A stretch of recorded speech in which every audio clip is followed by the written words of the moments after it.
Hello बच्चों, कैसे हैं? तो आज हम 10 तारीख के आरआरबी ग्रुप डी के क्वेश्चंस का एनालिसिस करेंगे। ठीक है। तो पहला क्वेश्चन है कि असम के मुख्यमंत्री हिमंता बिस्वा सर जो हैं किस विधानसभा चुनाव क्षेत्र से जीते थे? कौन बताएगा? देखिए, जो हमारे असम के जो वर्तमान मुख्यमंत्री हैं डॉक्टर हिमंता बिस्वा शर्मा, ये जालुकबारी विधानसभा क्षेत्र से चुनाव जीते थे। ठीक है। 2026 में संपन्न हुए असम विधानसभा चुनाव में इन्होंने इस सीट से कांग्रेस की विदिशा नियोग को 89,434 वोटों की भारी अंतर से इनको हराया और ये इनकी छठी जीत दर्ज की। ठीक है। तो समझ में आया? तो इसका जो राइट ऑप्शन होगा बी। ओके। अगला क्वेश्चन। यहाँ पे और भी इम्पोर्टेंट पॉइंट्स हैं इनके बारे में, और ये क्वेश्चन है कि वर्ष 2026 के चुनाव के बाद डॉक्टर हिमंता बिस्वा शर्मा ने असम के कौन से नंबर के मुख्यमंत्री के रूप में शपथ ली? देखिए, जो डॉक्टर हिमंता बिस्वा शर्मा ने ये असम के 16वें मुख्यमंत्री के रूप में शपथ ली। ठीक है। और एक क्वेश्चन और बनता है कि 2026 के असम विधानसभा चुनाव में कुल कितनी सीटों पर मतदान हुआ था? देखिए, जो हमारी असम विधानसभा चुनाव में जो कुल सीटों पर मतदान हुआ था 126 सीटें थी। ठीक है। समझ में आया? ओके। अगला क्वेश्चन।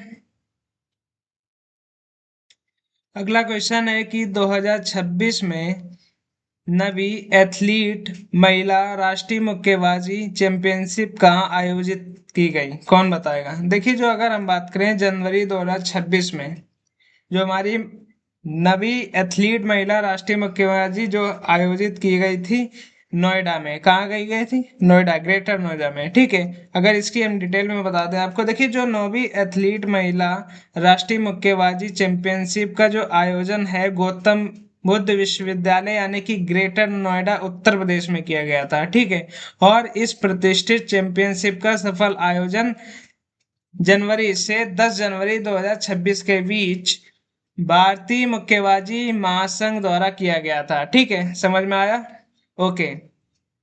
और डिटेल में बता रहे हैं, एक क्वेश्चन और बनेगा कि नौवीं एथलीट राष्ट्रीय मुक्केबाजी चैंपियनशिप 2026 में किस टीम ने इकाई ने ओवरऑल टीम चैंपियनशिप का खिताब जीता? अगर हम बात करें तो इसकी जो भारतीय रेलवे महिला मुक्केबाजी टीम इन्होंने जीता। ठीक है। तो ध्यान रखिएगा। अगला क्वेश्चन। विश्व उपभोक्ता अधिकार दिवस प्रत्येक वर्ष कब मनाया जाता है? देखिए, अगर हम बात करें इसकी डिटेल में तो ये हमारा 15 मार्च को मनाया जाता है, विश्व उपभोक्ता अधिकार दिवस। ठीक है। ये 2026 की इसकी थीम थी सुरक्षित उत्पाद अस्वस्थ उपभोक्ता। ठीक है। और एक और पॉइंट इससे इम्पोर्टेंट बनता है कि भारत में राष्ट्रीय उपभोक्ता अधिकार दिवस प्रतिवर्ष कब मनाया जाता है? अगर भारत की बात करें तो 24 दिसंबर को। ठीक है। तो ये पॉइंट ध्यान रखिएगा। समझ में आया? तो इसका जो राइट ऑप्शन होगा 15 मार्च। समझ में आया? ओके। अगला क्वेश्चन। अगला क्वेश्चन है कि लोरियस वर्ल्ड स्पोर्ट्स अवार्ड्स 2026 में कमबैक ऑफ द ईयर का पुरस्कार किसे दिया गया? अगर हम बात करें जो हमारा लोरियस वर्ल्ड स्पोर्ट्स अवार्ड 2026 में कमबैक ऑफ द ईयर ये दिया गया था उत्तरी आयरलैंड के प्रसिद्ध पेशेवर गोल्फर रोरी मैक्सरॉय को। ठीक है। तो इसको ध्यान रखिएगा, बहुत ही बढ़िया क्वेश्चन पूछा गया आरआरबी ग्रुप डी में। तो इसका जो राइट ऑप्शन होगा सी। समझ में आया? ओके। अगला क्वेश्चन। अगला क्वेश्चन कह रहा है कि लोरियस वर्ल्ड स्पोर्ट्स अवार्ड्स 2026 में प्रतिष्ठित लाइफ टाइम अचीवमेंट पुरस्कार किसे सम्मानित किया गया?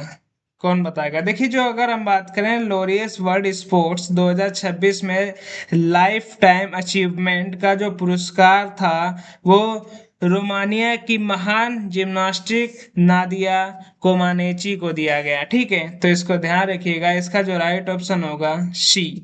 समझ में आ रहा है? ओके। अगला क्वेश्चन।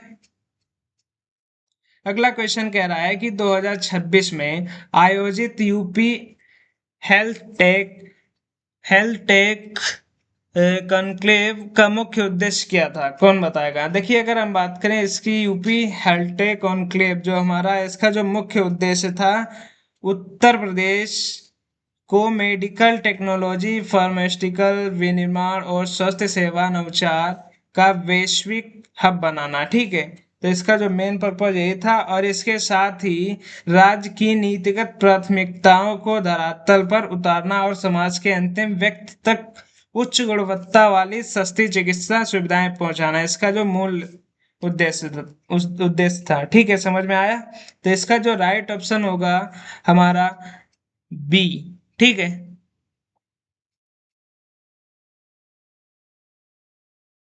अगला क्वेश्चन। अगला क्वेश्चन कह रहा है कि भारत सरकार की अस्मिता योजना पहल मुख्य रूप से किसके लिए शुरू की गई थी? अगर हम बात करें, देखिए इसकी, देखिए जो भारत सरकार की जो अस्मिता योजना है, ये मुख्य रूप से जो हमारी महिला एथलीट हैं उनके लिए, इसका जो मेन उद्देश्य था कि देश भर में महिलाओं की खेल भागीदारी को बढ़ावा दिया जा सके, और इसके साथ ही शिक्षा मंत्रालय के तहत एक अन्य राष्ट्रीय पहल प्रोजेक्ट अस्मिता उच्च शिक्षा के छात्रों के लिए भारतीय भाषाओं में पाठ्य पुस्तकें विकसित करने से संबंधित। ठीक है, तो ध्यान रखिएगा, इसका जो मेन पर्पस था महिला एथलीटों। ठीक है, तो इसका जो राइट ऑप्शन होगा बी, महिला एथलीटों के लिए। अगला क्वेश्चन। ऊपर वाली डिटेल लेनी है, ओके ले लो ये भी। हाँ, ये नोट देखिए, इसको ध्यान रखिएगा, जो शिक्षा क्षेत्र में भी जो मिनिस्ट्री ऑफ एजुकेशन और यूजीसी द्वारा प्रोजेक्ट अस्मिता चलाया जा रहा है, और जिसका उद्देश्य था कि उच्च शिक्षा के लिए विद्यार्थियों के लिए 22 भारतीय भाषाओं में 22, ठीक, 22,000 अकादमिकों पुस्तकें तैयार करना। ठीक है, तो ध्यान रखिएगा।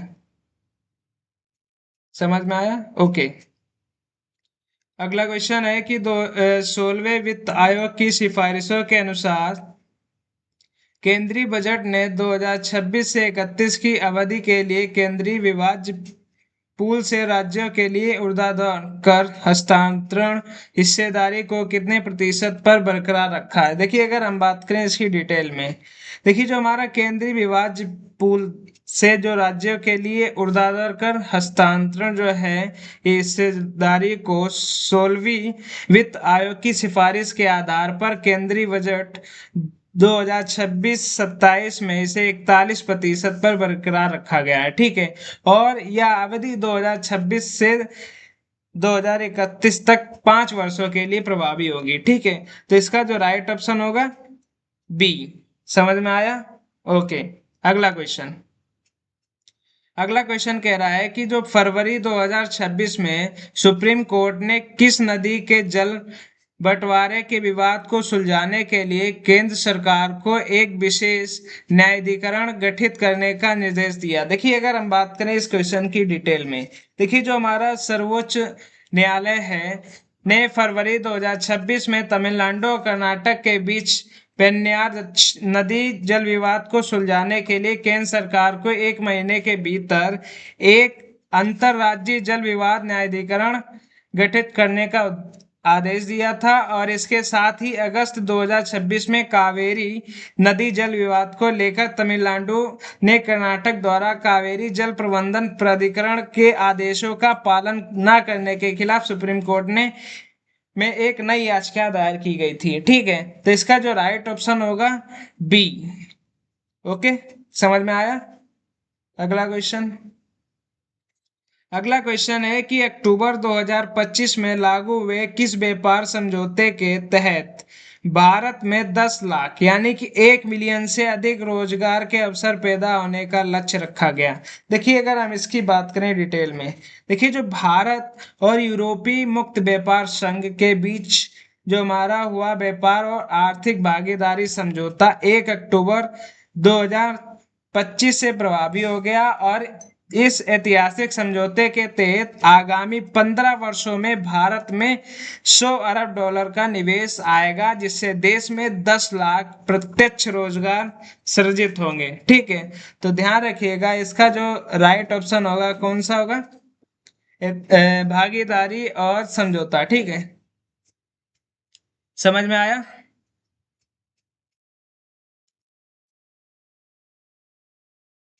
इसका जो राइट ऑप्शन होगा डी। ओके, सॉरी सॉरी, इसका डी नहीं है। भारत एफटीआई व्यापार और आर्थिक भागीदारी यानी कि एफटीए और टीपा। ठीक है, इसका जो राइट ऑप्शन होगा बी। सॉरी, ये गलत हो गया। ठीक है, ये नहीं होगा। समझ में आया? ओके, अगला क्वेश्चन, इसको हटा दे रहे हैं। ध्यान रखिएगा, बी है इसका आंसर। अगला क्वेश्चन है, अगला क्वेश्चन कह रहा है कि यूनेस्को के आम सम्मेलन का 43वां सत्र कहाँ आयोजित किया गया था? देखिए, अगर हम बात करें जो हमारे यूनेस्को के आम सम्मेलन का जो 43वां जो आयोजन किया गया था, उसकी अगर हम डिटेल में आपको बताएं बात। देखिए, जो यूनेस्को ने यूनेस्को के आम सम्मेलन का जो 43वां सत्र था, ये वर्ष के अंत में समरकंद उज्बेकिस्तान में आयोजित किया गया था। ठीक है, और इस ऐतिहासिक सम्मेलन के बाद वर्ष 2026 के मध्य में यूनेस्को के कार्यकारी बोर्ड की बैठक में इसके मुख्यालय पेरिस, फ्रांस में आयोजित की गई। ठीक है, तो इसका जो राइट ऑप्शन होगा बी, समरकंद उज्बेकिस्तान। ठीक है, अगला क्वेश्चन,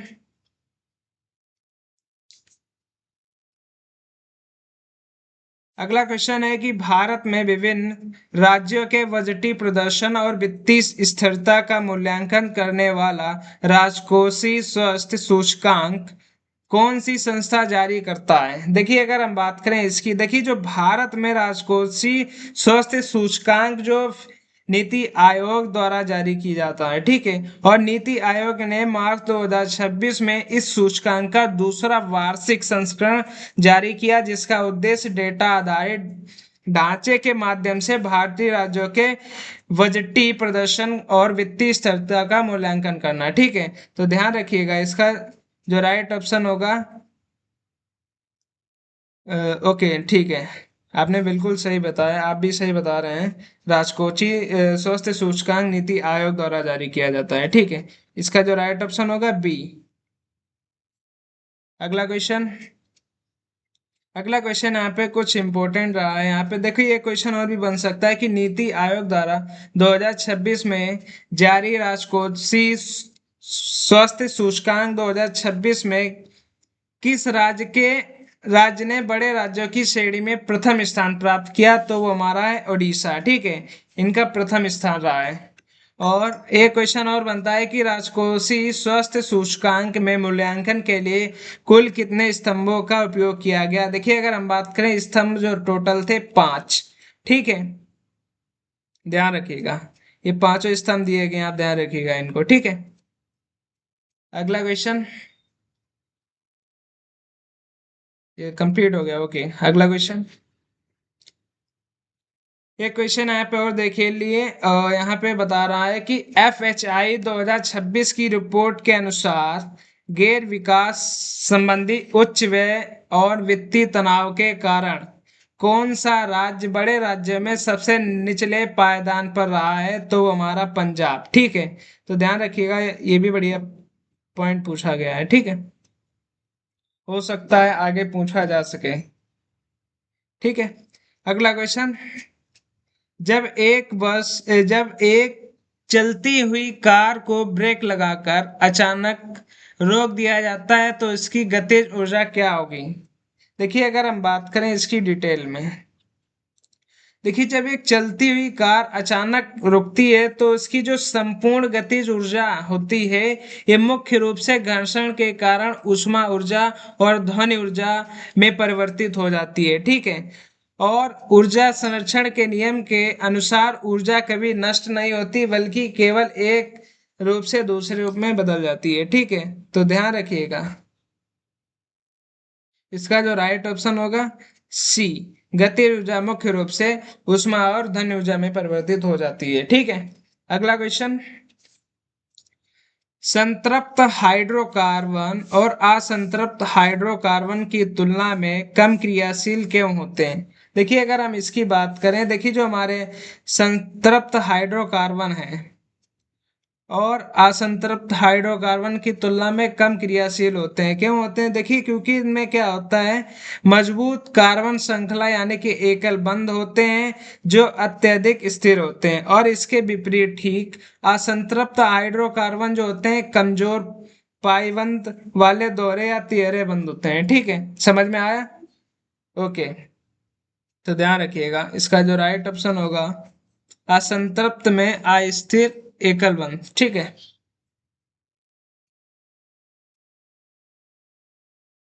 समझ में आया? ओके, देखिए जितने भी क्वेश्चंस हैं मैं आपको समझा रहा हूं, अगर कहीं पे दिक्कत होती है तो उसके लिए हम नीचे डिटेल में भी आपको क्वेश्चन प्रोवाइड कर दिए हैं। ठीक है, किसी प्रकार की कोई समस्या नहीं होगी। ठीक है, तो ध्यान रखिएगा, जितने भी लोग इस वीडियो को देख रहे हैं, जितने भी आरआरबी ग्रुप डी के बच्चे हैं, तो ज़्यादा से ज़्यादा वीडियो को सपोर्ट करें ताकि हम आपको और भी बेटर क्वेश्चन प्रोवाइड कर सकें। ठीक है, तो ध्यान रखिएगा, अगले क्वेश्चन की बात करते हैं। ठीक है,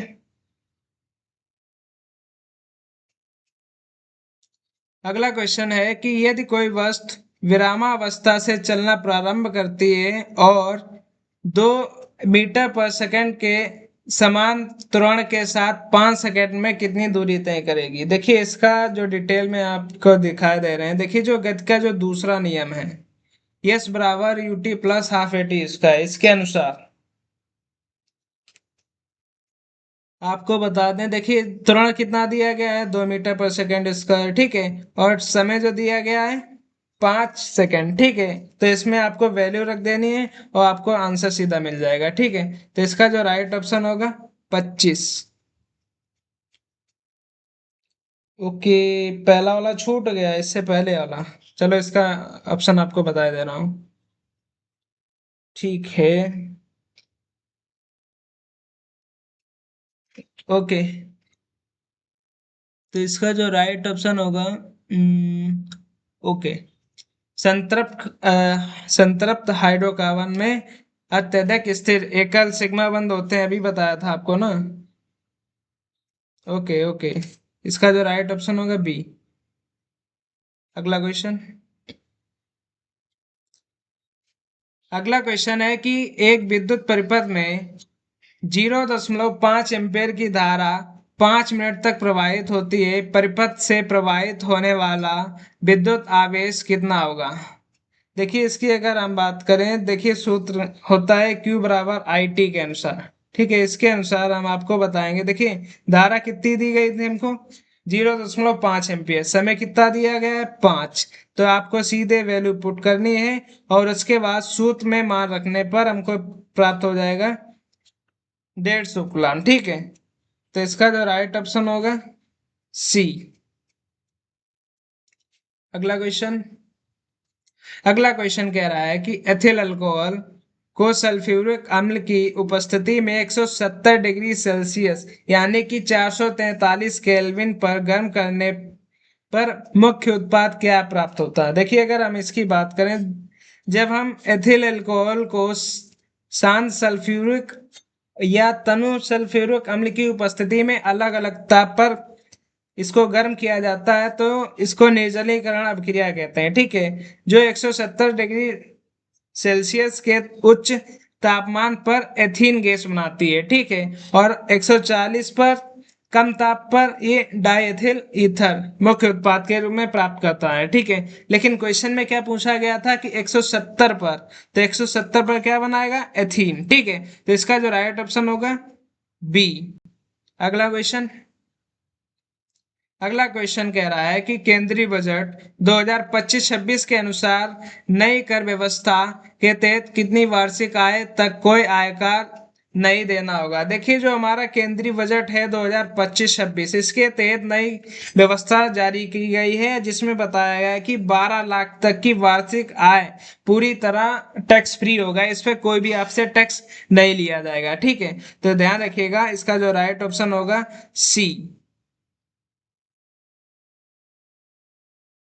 ओके, अगला क्वेश्चन।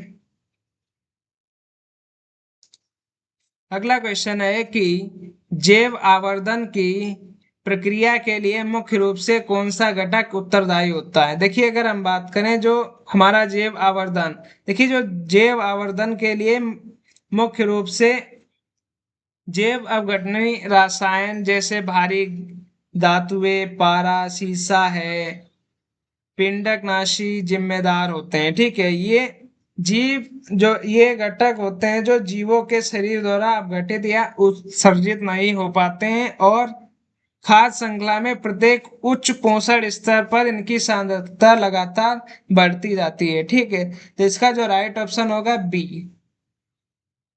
समझ में आया? ओके, अगला क्वेश्चन। अगला क्वेश्चन है कि पारिस्थितिकी तंत्र में निम्नलिखित में से कौन सा पोषण स्तर का सही क्रम है। देखिए अगर हम इसकी डिटेल में आपको पहले बता दें, देखिए 3 स्तर होते हैं। प्रथम पोषण स्तर होता है, ठीक है, प्रथम होता है, द्वितीय होता है और तृतीय। प्रथम में कौन होता है? देखिए प्रथम में घास। देखिए घास जो है ये हमारा पहला उत्पादक है जो सूर्य के प्रकाश से भोजन बनाता है। ठीक है, दूसरा, देखिए दूसरा क्या है? हिरण है। हिरण क्या है? ये प्राइमरी कंज्यूमर है, ये शाकाहारी जीव है जो उत्पादों को खाता है। ठीक है, और तीसरा शेर है। तो ध्यान रखिएगा इसका जो राइट ऑप्शन बनेगा आपका, पहले कौन सा आएगा? पहले घास आएगा, फिर हिरण और तृतीय में शेर। ठीक है, तो इसका जो राइट ऑप्शन होगा बी। अगला क्वेश्चन।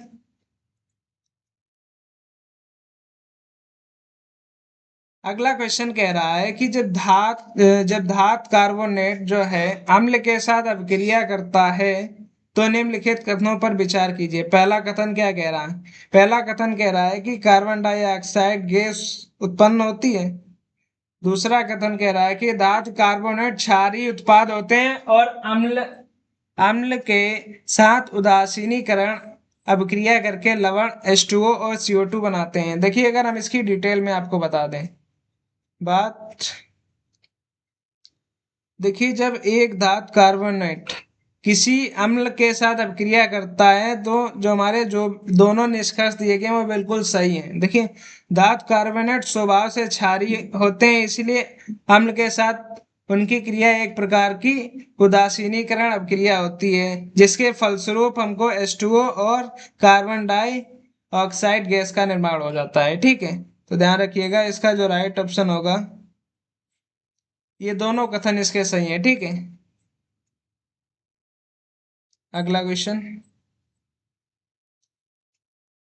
अगला क्वेश्चन है कि सक्रिय श्रेणी में सबसे नीचे आने वाली कम क्रियाशील धातुओं को उनके अयस्कों के किस विधि द्वारा निकाला जाता है। देखिए जो हमारी सक्रिय श्रेणी है, जो सबसे नीचे आने वाली कम क्रियाशील धातुएं जैसे कि पारा है, तांबा है, प्रकृति में मुख्य रूप से अपने सल्फाइड अयस्कों के रूप में पाई जाती हैं। ठीक है, तो इनके अयस्क से केवल अकेले गर्म करके अपचयन प्रक्रिया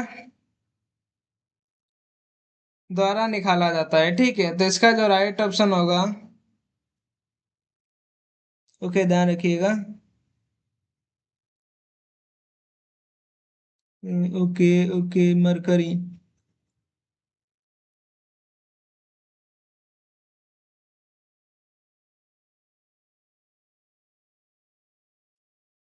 ठीक है, समझ में आया था? ओके, तो इसका जो राइट ऑप्शन होगा अपचयन प्रक्रिया। ठीक है, इसका जो राइट ऑप्शन होगा सी। अगला क्वेश्चन। अगला क्वेश्चन कह रहा है कि मानव उत्सर्जन तंत्र में वक्र मूत्राशय से किस संरचना द्वारा जुड़ा होता है। देखिए अगर हम बात करें जो हमारा वक्र है ये किडनी मूत्राशय से मूत्र वाहिनी द्वारा जुड़ा होता है और मूत्र वाहिनी एक पतली नली होती है जो वक्र में बनने वाले मूत्र को मूत्राशय तक पहुंचाने का कार्य करती है। ठीक है, तो ध्यान रखिएगा मूत्र वाहिनी द्वारा जुड़ा होता है। ठीक है, इसका जो राइट ऑप्शन होगा बी। ओके, समझ में आ रहा है? ओके, अगला क्वेश्चन। अगला क्वेश्चन कह रहा है कि गोली दर्पण के लिए नई कृति के परिपाटी के लिए अनुसार जो दर्पण के सामने रखी वस्तु यू के लिए किस चिन्ह का प्रयोग किया जाएगा। देखिए अगर हम बात करें जो गोली दर्पण है, देखिए जो गोली दर्पण की जो नई कृति के चिन्ह परिपाटी है उसके अनुसार दर्पण के सामने रखी वस्तु की जो दूरी है वो हमेशा ऋणात्मक चिन्ह का प्रयोग किया जाता है। ठीक है, तो ध्यान रखिएगा इसका जो राइट ऑप्शन होगा बी। ओके, समझ में आया? अगला क्वेश्चन।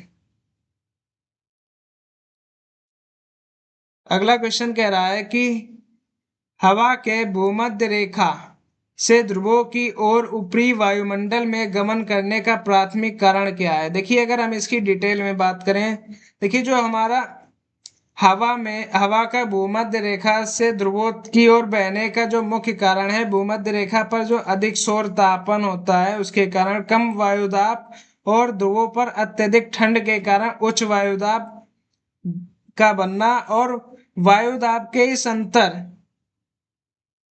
और पृथ्वी के घूमने से उत्पन्न कोरियोलिस बॉल के संयुक्त प्रभाव के कारण हवाएं भूमध्य रेखा से ध्रुवों की ओर ऊपर उठकर चलती चलती हैं और जिन्हें वायुमंडलीय परिसंचरण कोशिकाएं कहा जाता है। ठीक है, तो ध्यान रखिएगा इसका जो राइट ऑप्शन होगा कौन सा होगा, अभी मैंने बता दिया भाई, बी होगा।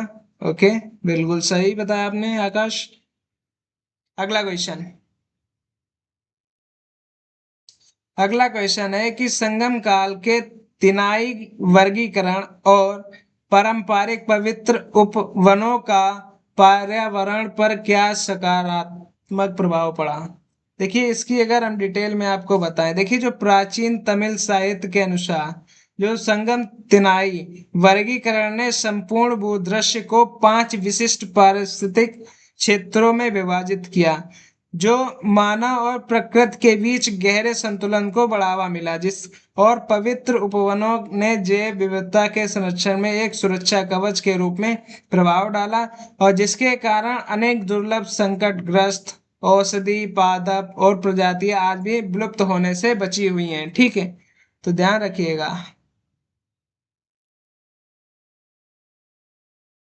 ठीक है, तो इसका जो राइट ऑप्शन होगा संतुलन बनाए रखा और स्थानीय जैव विविधता को संरक्षित किया जाए। ठीक है, अगला क्वेश्चन।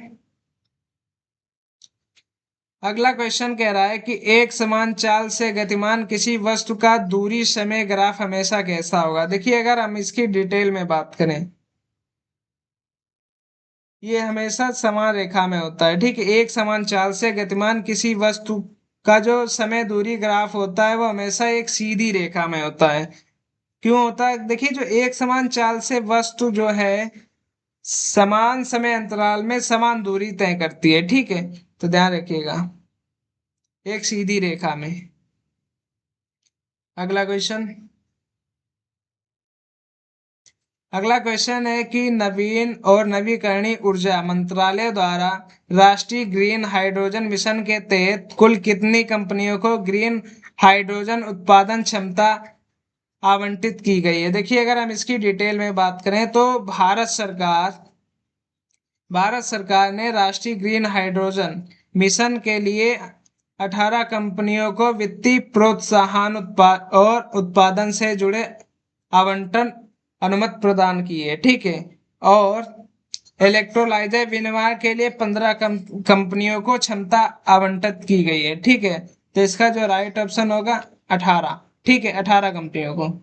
तो ये जितने भी इंपॉर्टेंट क्वेश्चंस थे आपको प्रोवाइड कर दिए हैं और भी अगर हमको प्रोवाइड क्वेश्चन हमको मिलेंगे पूछने पर जितने भी बच्चे दे रहे हैं आरआरबी ग्रुप डी के एग्जाम, तो मैं उनको भी प्रोवाइड कर दूंगा। और अगर वीडियो पसंद आए तो वीडियो को लाइक करें और सब्सक्राइब करें और ज्यादा से ज्यादा शेयर करते रहें, ताकि हम आपको और कंटेंट प्रोवाइड करते रहें। ठीक है, तो थैंक यू क्लास।